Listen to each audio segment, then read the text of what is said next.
ಪೋಷಕರಾಗಿ ನಮ್ಮ ಜವಾಬ್ದಾರಿಗಳೇನು? ನಾನೊಬ್ಬ ಪೋಷಕನಾಗಿ ಮಾತಾಡ್ತಾ ಇದ್ದೀನಿ ಇವತ್ತು, ಶಿಕ್ಷಕನಾಗಿ ಮಾತಾಡ್ತಾ ಇಲ್ಲ, ಒಬ್ಬ ಪೋಷಕನಾಗಿ ಮಾತಾಡಲಿ ಸ್ಟಾರ್ಟ್ ಮಾಡ್ತಾನೆ.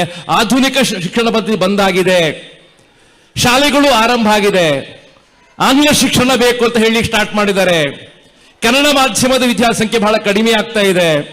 ಎಲ್ಲ ಸವಾಲುಗಳ ಮಧ್ಯೆ ಕೂಡ ಪೋಷಕರು ಮಾಡಬೇಕಾದ ಕೆಲಸಗಳೇನು? ಇವತ್ತು ಪೋಷಕರು ಯೋಚನೆಗಳನ್ನ ಮಾಡ್ತಾರೆ. ಒಂದು ಕಾಲದಲ್ಲಿ ಒಬ್ಬ ಪೋಷಕರಿಗೆ 8-10 ಮಕ್ಕಳಿರ್ತಕ್ಕಂಥ ಕಾಲದಲ್ಲಿ ಇವತ್ತು 1 ಮಗು 2 ಮಗು 3ನೇ ಮಗು ಬೇಡ ಹೇಳ್ತಾರೆ. ಒಳ್ಳೆ ಶಿಕ್ಷಣ ಬೇಕು ಅಂತ ಪೋಷಕರು ಆಸೆ ಪಡ್ತಾರೆ. ಶಿಕ್ಷಣ ಚೆನ್ನಾಗಿರ್ಬೇಕು, ನನ್ನ ಮಗ ಇಂಗ್ಲಿಷ್ ಮಾತಾಡಬೇಕು, ನನ್ನ ಮಗ ಮ್ಯಾಥ್ಸಲ್ಲಿ ಚಾಂಪಿಯನ್ ಆಗ್ಬೇಕು ಅಂತೆಲ್ಲ ಆಸೆ ಪಡ್ತಾರೆ ಸ್ನೇಹಿತರೆ. ಇದಕ್ಕೋಸ್ಕರ ಶಿಕ್ಷಕರು ಎಷ್ಟು ಖರ್ಚು ಮಾಡ್ಲಿಕ್ಕೂ ರೆಡಿ ಇದ್ದಾರೆ. ಒಳ್ಳೆ ಶಿಕ್ಷಣ ಬೇಕು ಅಂತ ಆಸೆ ಪಡ್ತಾರೆ, ಒಳ್ಳೆ ಶಾಲೆ ಹುಡ್ಕೊಂಡು ಹೋಗ್ತಾರೆ, ಮೌಲ್ಯಗಳನ್ನ ಕಲಿಸಬೇಕು ಅಂತ ಆಸೆ ಪಡ್ತಾರೆ. ಸರ್, ಪೋಷಕರು ಇವತ್ತು ಒಳ್ಳೆ ಶಿಕ್ಷಣಕ್ಕೋಸ್ಕರ ಎಷ್ಟು ಖರ್ಚು ಮಾಡ್ಲಿಕ್ಕೂ ರೆಡಿ ಇದ್ದಾರೆ. ಇದು ಆಗಿರ್ತಕ್ಕಂಥ ಬದಲಾವಣೆ.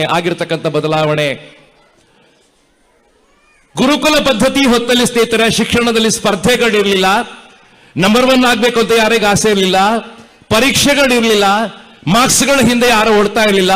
ಆದ್ರೆ ಸ್ನೇಹಿತರೆ ಇವತ್ತು ನಮ್ಮ ಶಿಕ್ಷಣ ಪದ್ಧತಿ ಪರೀಕ್ಷಾ ಕೇಂದ್ರಿತವಾಗಿದೆ. 1ನೇ ಕ್ಲಾಸಿಂದ ಮಕ್ಕಳು ಪರೀಕ್ಷೆ ಪ್ರಿಪೇರ್ ಆಗ್ತಾರೆ. ಗುರುಕುಲ ಪದ್ಧತಿಯಲ್ಲಿ ಈ ರೀತಿ ಇರಲಿಲ್ಲ. ಅಲ್ಲಿ ವಿದ್ಯಾರ್ಥಿಗಳು ಜೀವನಕ್ಕೋಸ್ಕರ ಪ್ರಿಪೇರ್ ಆಗ್ತಾ ಇದ್ರು.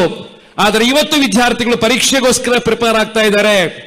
ಪರೀಕ್ಷೆ ಮಾರ್ಕ್ಸ್ಗಳಿಗೋಸ್ಕರ ಇವತ್ತು ಪೋಷಕರು ಎಷ್ಟು ಖರ್ಚು ಮಾಡ್ಲಿಕ್ಕೂ ರೆಡಿ ಇದ್ದಾರೆ. ಟ್ಯೂಷನ್ ಕ್ಲಾಸ್ಗಳಿಗೆ ಹಾಕ್ತಾರೆ, ಎಷ್ಟು ಕೂಡ ಖರ್ಚು ಮಾಡಿಕೊಂಡು ಮಾರ್ಕ್ಸ್ ಬರಬೇಕು ಅಂತ ಹೇಳಲಿಕ್ಕೆ ಇಚ್ಛೆ ಪಡ್ತಾರೆ. ಗುರುಕುಲ ಪದ್ಧತಿನಲ್ಲಿ ಉದ್ಯೋಗವನ್ನು ಪಡೆಯುವಂತ ಆಸೆ ಇರಲಿಲ್ಲ. ಆದ್ರೆ ಇವತ್ತು ಉದ್ಯೋಗವೇ ಪ್ರಧಾನವಾಗಿರ್ತಕ್ಕಂಥದ್ದು. ಶಾಲೆ ಕಳಿಸುವಾಗ ಪೇರೆಂಟ್ಸ್ ಕೇಳಿ ಸ್ಟಾರ್ಟ್ ಮಾಡ್ತಾರೆ, ನನ್ನ ಮಗನಿಗೆ ಭವಿಷ್ಯ ಇದೆಯಾ, ನನ್ನ ಮಗಳಿಗೆ ಭವಿಷ್ಯ ಇದೆಯಾ, ಉದ್ಯೋಗ ಸಿಗುತ್ತಾ, ಕ್ಯಾಂಪಸ್ ಅಲ್ಲಿ ಜಾಬ್ಗಳು ಸಿಗ್ತಾವ ಅಂತ ಕೇಳಿ ಸ್ಟಾರ್ಟ್ ಮಾಡಿದ್ದಾರೆ. 1983ನೇ ಇಸ್ವಿನಲ್ಲಿ ಮಾನ್ಯ ವೀರಪ್ಪ ಮೊಯ್ಲಿ ಅವರ ಶಿಕ್ಷಣ ಮಂತ್ರಿ ಆಗಿದ್ದಾಗ ಕರ್ನಾಟಕದಲ್ಲಿ ಸಿಇಟಿ ಪದ್ಧತಿಯನ್ನು ಸ್ಟಾರ್ಟ್ ಮಾಡಿದ್ರು.